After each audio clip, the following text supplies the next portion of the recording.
Welcome to our channel. నేను మీ Laxman. Hyderabad real estate మార్కెట్లో అసలు ఏం జరుగుతుంది, హైదరాబాద్ వచ్చిన తర్వాత జరుగుతున్న పరిణామాలు ఏంటి, ప్రస్తుతం బిల్డర్స్ ఆలోచన ఏ విధంగా ఉంది, చాలామంది ఇన్వెస్టర్స్ కూడా ఇప్పుడు హైదరాబాద్లో ఇన్వెస్ట్ చేయాలా లేదా అని చెప్పి ఒక ఆలోచనలో కూడా పడ్డట్టు కూడా మనకు అనిపిస్తుంది. ప్రస్తుతం ఇదే అంశంపై మనతో కూడా మాట్లాడడానికి రియల్ ఎస్టేట్ మెంటర్ రాజీవ్ గారు మనతో పాటు ఉన్నారు. ఆయనతో కూడా మాట్లాడి మరిన్ని విశేషాలు తెలుసుకుంటాం. నమస్తే. నమస్కారం లక్ష్మణ్ గారు. One of the top real ఎస్టేట్లో ఉన్నారు, ఒక సీనియర్గా ఉన్నారు. దాదాపు 25 years నుంచి మీరు రియల్ ఎస్టేట్ చేస్తున్నారు.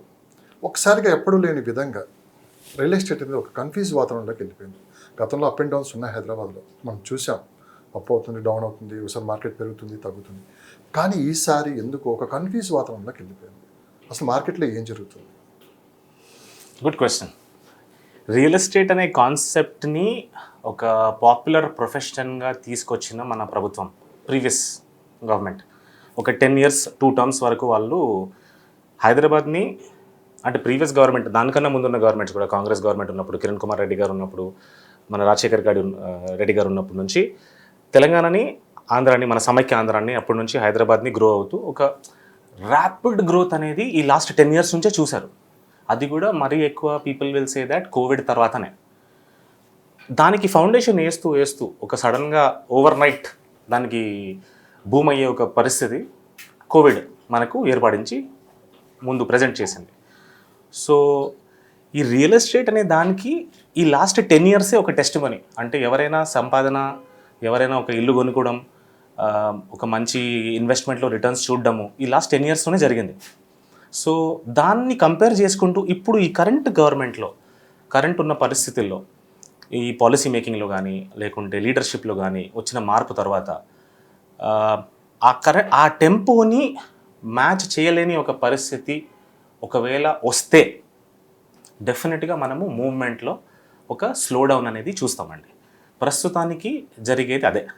హౌఎవర్ దీనికి ఆల్రెడీ మనము మన కరెంట్ సీఎం గారు చెప్పింది కూడా, లాస్ట్ ఇయర్ మనకు ఎలక్షన్స్, అసెంబ్లీ ఎలక్షన్స్ వచ్చినాయి, దాని తర్వాత we had central elections. So దానివల్ల కూడా మనకు రియల్ ఎస్టేట్ అనేది టిపికల్గా ఒక సైక్లికల్గా స్లో అవుతుంది. అది సహజం, ఇది జరగడం సహజం. దాని తర్వాత ఇప్పుడు ఈ కొత్త ప్రభుత్వం వచ్చిన తర్వాత న్యూ పాలసీ మేకింగ్ కానీ, న్యూ మెట్రో లైన్స్ కానీ, న్యూ హైవేస్ శాంక్షన్ చేయడము, న్యూ మెట్రో రూట్స్ డెడికేట్ చేయడము, ఉన్న ప్లాన్స్ని కొంచెం మాడిఫై చేయడము, అన్నీ చాలా ఒక మిక్స్డ్ స్టేట్ ఆఫ్ మైండ్లో ఒక ఇన్వెస్టర్ని తెచ్చిపెట్టేసింది. సో అందరు ఇప్పుడు ఆల్మోస్ట్ కొంచెం స్లో అవ్వడానికి ఒక సెంటిమెంటల్గా ఆగి చూద్దాము ఏం జరుగుతుంది అనే ఒక మూడ్లోకి వచ్చారు. I'm hoping that in the next quarter ఇది కొంచెమైనా బెటర్ అయ్యి ఈ సిచ్యువేషన్ మారాలని ఐఎమ్ హోపింగ్. Fingers crossed. పూర్తి స్థాయి ఇంటర్వ్యూకి వెళ్ళే ముందు మీ గురించి నేను 2-3 ప్రశ్నలు అడుగుతాను. ఓకే. సో ప్రొఫెషనల్ రియల్ ఎస్టేట్లో హైదరాబాద్లో మీది ఒక బ్రాండ్, రాజీవ్ అనేది ఒక బ్రాండ్. మీరు మెంటర్గా మారారు, ఏంటి? రాజీవ్ అనే పేరు తెలియని వాళ్ళు ఉంటూ ఉండరు ప్రొఫెషనల్ రియల్ ఎస్టేట్లో. సో మీరు చాలామందికి కూడా ట్రైనింగ్ ఇచ్చారు. సో మీ ఎనర్జీ ఎప్పటికీ అలానే కనిపిస్తుంది మార్కెట్ మీద అనాలిసిస్ కూడా ఎప్పటికప్పుడు మీరు నోట్ చేస్తూ ఉంటారు. సో ఎందుకు మీరు మెంటర్గా మారారు? కాన్సెప్ట్ ఏంటండి, నేను ఎప్పుడు ఒక పర్టికులర్ సెగ్మెంట్కి ఫేవర్లో అనేది నేను ఉండనండి. ఇప్పుడు రియల్ ఎస్టేట్ అనే ఒక ఇండస్ట్రీలో చాలా పీపుల్ అండ్ చాలా ఇండస్ట్రీస్ కూడా కనెక్ట్ అయి ఉంటాయి. సో దీంట్లో ఎవరైనా ఒకవేళ వస్తే వాళ్ళకు ఎజెండా ఉంటుంది, నాకు ఎజెండా లేదు. నాకు బేసికల్గా రియల్ ఎస్టేట్లో ఉన్న ఒక వ్యక్తి, ఆ సేల్స్ పర్సన్, అతను ఎట్లా బాగుపడాలి, కష్టపడి అప్రూవల్స్ తెచ్చుకొని ఇన్వెస్టర్స్తో డబ్బులు పెట్టించి గవర్నమెంట్కి కోట్ల ఫీజు కట్టి ఒక ప్రాజెక్ట్ స్థాపించి నిర్మాణించి తెచ్చిన ఒక బిల్డర్, అతను దీని నుంచి బయట ఎట్లా పడాలి, అండ్ ఒక కస్టమర్ ఇవన్నీ లైఫ్లో అన్నీ సాధించుకొని ఇన్వెస్ట్మెంట్ కోసం డబ్బులు జమ చేసుకొని ఒక ఇల్లు కొందామనే వ్యక్తి, అతనికి న్యాయం ఎట్లా జరగాలి. సో ఈ రియల్ ఎస్టేట్ అనే కాన్సెప్ట్లో ఇంత పెద్ద ఒక వెబ్లో ఇన్ని మల్టిపుల్ ప్లేయర్స్ ఉన్నప్పుడు అందరి గురించి ఆలోచించే వ్యక్తి ఎవరు? మెంటర్. అది నేను. I try to be fair to the builder, to the buyer, to the agent, to the broker, who is part of the entire ecosystem.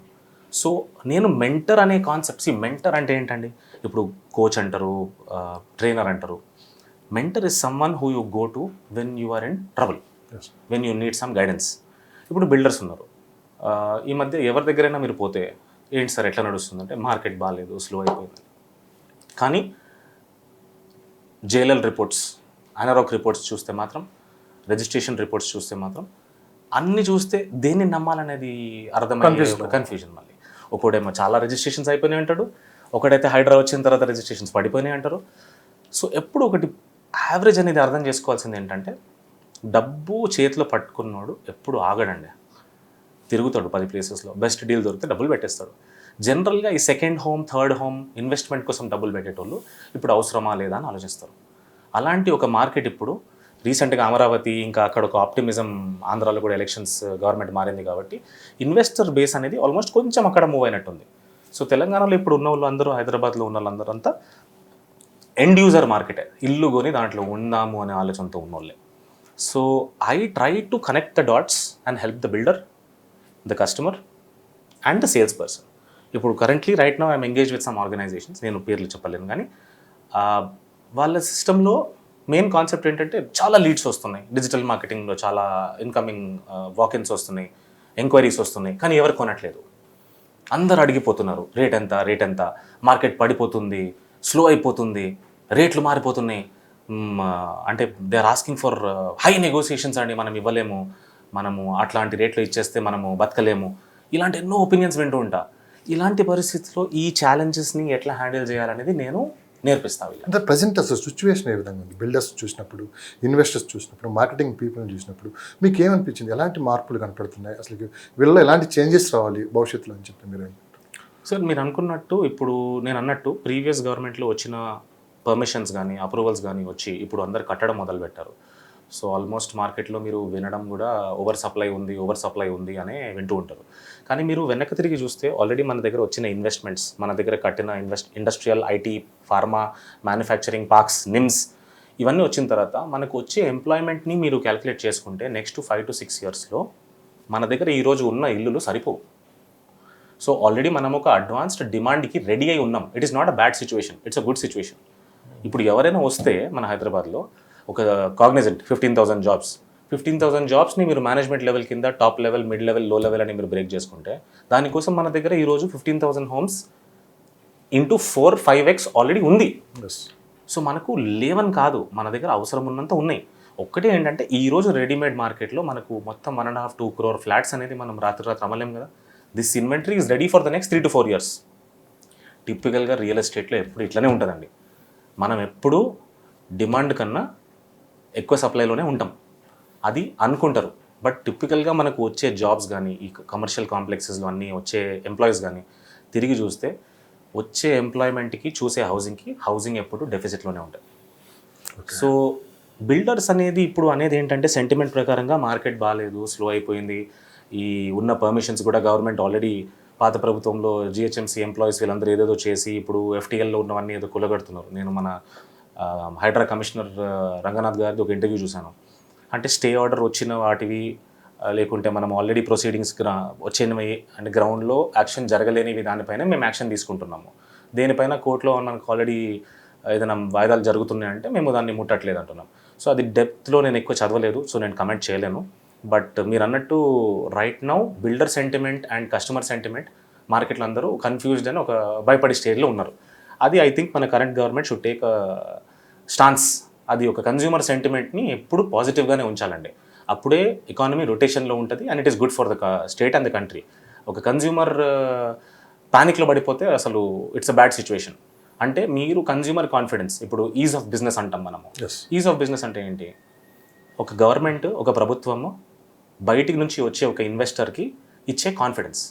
అంటే ఇప్పుడు మన ఉన్న ఇన్వెస్టర్, మన ఉన్న హోమ్ బయర్ భయపడుతున్నాడు, కాన్ఫిడెన్స్ లేకుండా ఉన్న అప్రూవల్స్ కూడా చెక్ చేసుకుంటున్నాడు. అరే మన బిల్డింగ్ హైడ్రాలో ఎఫ్టీఎల్లో ఉందా, అరే మన ఇల్లు కూడా రేపు కూలగొడతారా అంటే దానికి అర్థం ఏంటి? ప్రీవియస్ గవర్నమెంట్ సిస్టమ్స్, ప్రాసెస్లు కరెక్ట్ లేనప్పుడు ఇప్పుడు మీరు హైడ్రా అనే కాన్సెప్ట్ని స్థాపించి ప్రతి మనిషి వెన్నక ఊరికి మీ గవర్నమెంట్ సంస్థల్లో ఉన్న ఎంప్లాయీస్ని కూడా టాస్క్కి తీసుకుంటున్నారు. అలాంటప్పుడు వాట్ ఆర్ ది ఎగ్జామ్షన్స్, ఏ లెవెల్ వరకు దీన్ని మీరు ఎగ్జామ్షన్స్ ఇవ్వగలుగుతారు అనేది దానికి ఒక క్లారిటీ మనుషులకు అర్థం కావట్లేదు. అది ఇంకా కూడా ఆ పాలసీలో ఒక గ్రే ఏరియా అన్నట్టు కనిపిస్తుంది. నేను చాలా ఈ మధ్య చూస్తున్నా, ఇంకో యూట్యూబర్ కూడా మన రంగనాథ్ గారితో రెగ్యులర్గా ఇంటర్వ్యూస్ తీసుకుంటున్నాడు. అంటే ఎంతైనా క్లారిటీ ఇస్తుంటే ఎదుటోళ్ళకి సరిపోవట్లేదు. సరిపోవట్లేదు. దేనిపైన మీరు వచ్చి కులగొడుతున్నారు? సో ఇవన్నీ రోజుకి క్వశ్చన్ మార్క్ అలా మిగిలిపోతుంది. క్వశ్చన్ మార్క్ మిగిలిపోతుంది. సో రోజు వచ్చి ఇలాంటి బిల్డింగ్లు పడిపోతున్నాయి, అట్లా కూలిపోయిన బిల్డింగ్లు ఫోటోలు పెడితే మనుషుల మైండ్లో ఏముండిపోతుంది? నెగిటివ్. నెగిటివ్ ఉంటుంది. సో ఆ సిచ్యువేషన్ బ్రేక్ అవ్వాలి. దాంట్లో నేను ఎంతవరకైనా కొంచెం నాకు రోజు ఎంక్వైరీస్ వస్తుంటాయి, సార్ మీ ఇంటర్వ్యూ, మీ అభిప్రాయాలు ఏంటి, మీ ఆలోచనలు ఏంటి? సార్ ఐ బిలీవ్ ఇప్పుడు ఏ కాన్సెప్ట్లో కూడా నేను వాళ్ళకి కాన్ఫిడెన్స్ ఇస్తే, ఫర్ ఎగ్జాంపుల్ అండి, రేరా అంటే ఏంటి? రేరా అంటే ఏంటి? రేరా వచ్చే ముందు మనము హెచ్ఎండిఏ పర్మిషన్స్ని ఒక రేంజ్లో మనము దానికి మర్యాదిస్తుండే. హెచ్ఎండిఏ ఎల్పి నంబర్ అంటుండే. దాని తర్వాత గవర్నమెంట్ 2017లో రేరా స్థాపించింది. రేరా స్థాపించిన తర్వాత గవర్నమెంట్కి కూడా ఫీజు కట్టిన తర్వాత బిల్డర్లు ఈ రోజు కూడా ఒక కన్జ్యూమర్ కాన్ఫిడెన్స్లో లేదంటే రేరాకి వాల్యూ ఉన్నట్టా లేనట్టా? పాయింట్.